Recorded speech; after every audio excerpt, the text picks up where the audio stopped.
Të nderuar deputet të Kuvendit të Republikës së Kosovës, të dashur qytetar, të nderuara media, para se të vazhdojmë me rendin e ditës, e konsideroj të nevojshme që të ndalem në dy çështje që dolën nga seanca e kaluar. Së pari, si që keni parë të gjithë, në seancën e kaluar, kam ndërhyrë ndaj fjalës së deputetit Geci, sepse ajo deklarat ishte e rëndë, ishte përqarse dhe papranueshme. Dua të ritheksoj se krerët e ushtrisë çlirimtare të Kosovës po mbahen padrejtësisht në Hagë dhe uroj që vendimi i gjykatës do ta korrigjoj padrejtësinë e madhe të prokurorisë së specializuar. Si kryetare e Kuvendit e dënoj pas një më dyshje këtë gjuhë dhe e bëj të qartë se nuk do të lejoj që foltorja e Kuvendit të përdoret për sulme të tilla. Po, le të debatojmë me argumente, me ide, por rastësi me qëndrime që e cenojnë luftën tonë çlirimtare dhe ata që i dolën zot këtij vendi në kohën dhe në periudhat më të vështira për popullin tonë.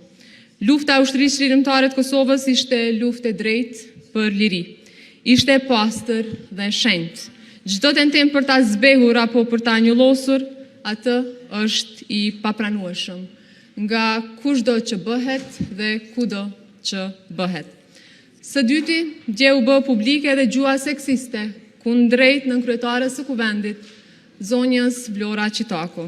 Të nderuar deputet të këtij kuvendi, Kuvendi i Kosovës nuk është dhe nuk do të bëhet kurrë arenë e sulmeve gjinore. Gjua seksiste dhe poshtruese ndaj graven politik, por edhe ndaj çdo vajze dhe gruaje në shoqërinë tonë është e papranueshme, është e turpshme. Asnjëherë nuk do të hesht përballë kësaj gjue dhe nuk do të lejoj që ajo të normalizohet në Kuvendin e Republikës së Kosovës. Deputetët në këtë sallë janë përfaqësuese të zgjedhura të qytetarëve.